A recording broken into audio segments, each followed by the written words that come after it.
we kind of touched on this, but here's some questions, and I mentioned this before. I'll throw out some hot takes. You can say yes, you can say no. You can give me your quick 2 to 3 lines on this. If I said, I believe the handover in 97 to the Chinese was maybe the most pivotal event in the history of Hong Kong, would you agree? Would you disagree? What would be your take on that?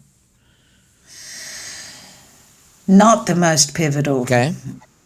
I think the more pivotal, you could say 1979 was when the first Hong Kong Chinese tycoons took over from British. It's 2 of the biggest British combines. So when Li Ka-shing came up, he got hold of Hutchison, and YK Power took hold of Worldwide Shipping. That was 1979. So that was Hong Kong Chinese money taking over from British. Sure. 1997, you got Chinese political form taking over British political form, but actually nothing much changed for a while. Sure. You then get to more like 2007, I'm into the sevens, where by then people are starting to become aware that culturally things are changing, a whole lot more mainlanders are coming to town. And I really think the most significant moment has been 2019, of course, when we had these huge demonstrations during the summer of 2019. I mean, what people would call the revolution of our times, revolution which failed, which was crushed by the national security law, and those things are still being played out.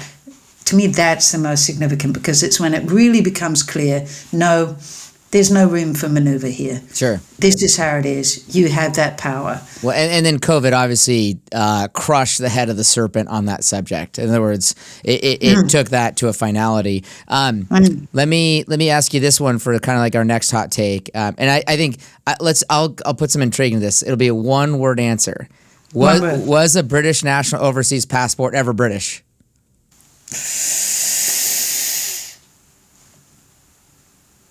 You can't do that in one word. You just can't. There's 2 things. Well, how about I ask you this? Was it British prior to the more recent events that the UK has announced with that passport? Well, it was more British than not.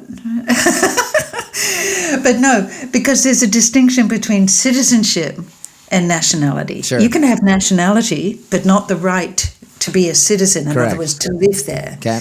And so that B&OC passport gave you the nationality of British, but it didn't give you citizenship. It didn't give you the right to live in Britain. Okay. It is now, for some, a route to citizenship. A bridge, yep.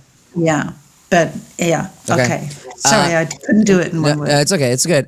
Do you think we will ever see a 2014 Occupy that is more reminiscent of Tiananmen Square in Hong Kong, or, frankly, culturally, politically, is Hong Kong too Chinese at this point?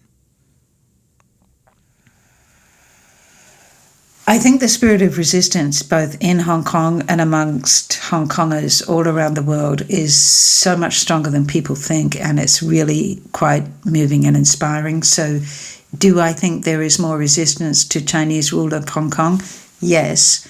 Would I think that the Chinese government is prepared to use the ultimate violence against Hong Kongers? Sure. They haven't needed to yet, but they will if they want.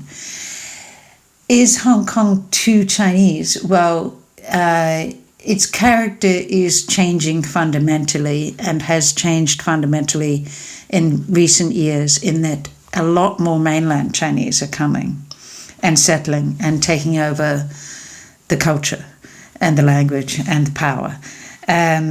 So some people would say, well, so what's wrong with that? I mean, they're going to be nice people. It's not a big deal.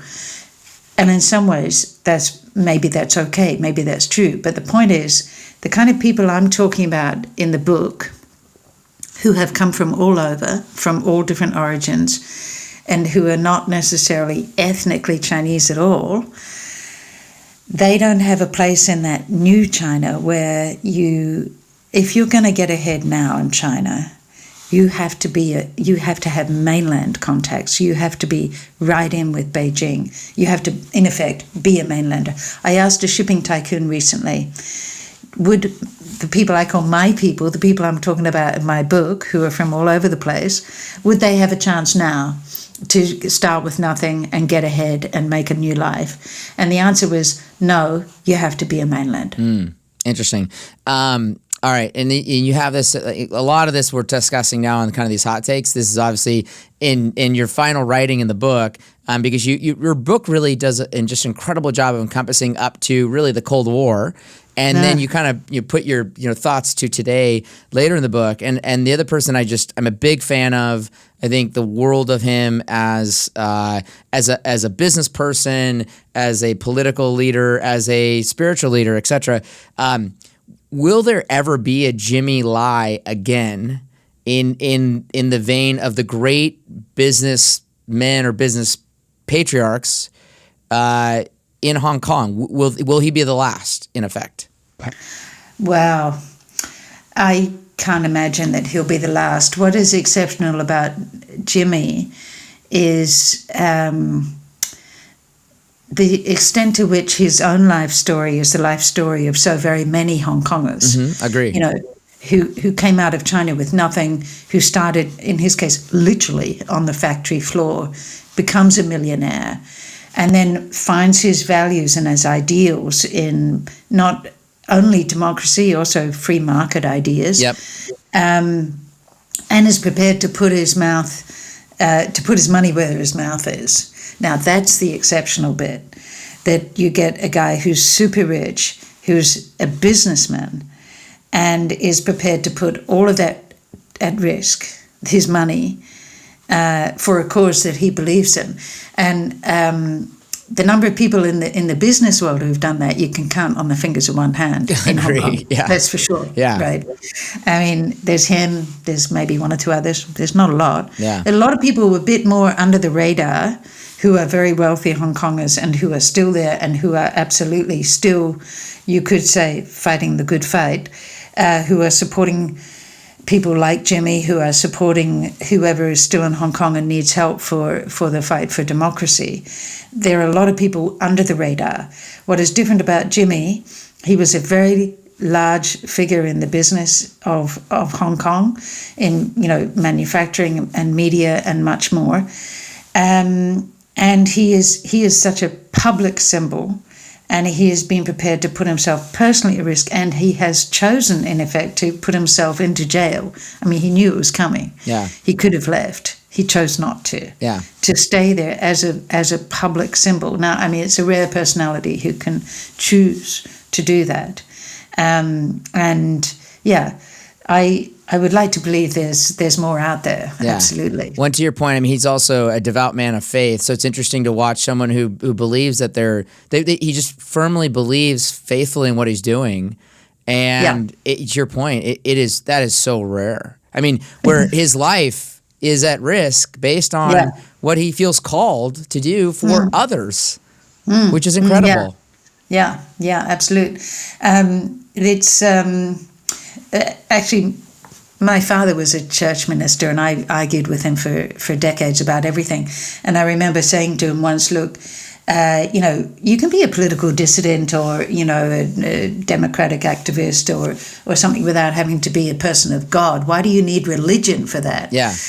And his smart answer was, he said, well, I think you'll find, you can just count them up if you want, but the ones who actually last will have some kind of faith. And, it doesn't have to be a Christian faith or whatever, but if you're going to tilt your, windmills, if you're going to have that sort of dream, which in some ways, even in this biography I've just been reading about Jimmy, it comes across as kind of simplistic, black and white, yes and no, goodies and baddies, democracy or not democracy. Well, democracy is one of those words like race, it has a lot of different meanings. Yeah. But if you are going to believe in one big thing and you're going to put yourself on the line for it, it probably helps if you've got some sort of ability to take a leap of faith. Yeah, and have hope.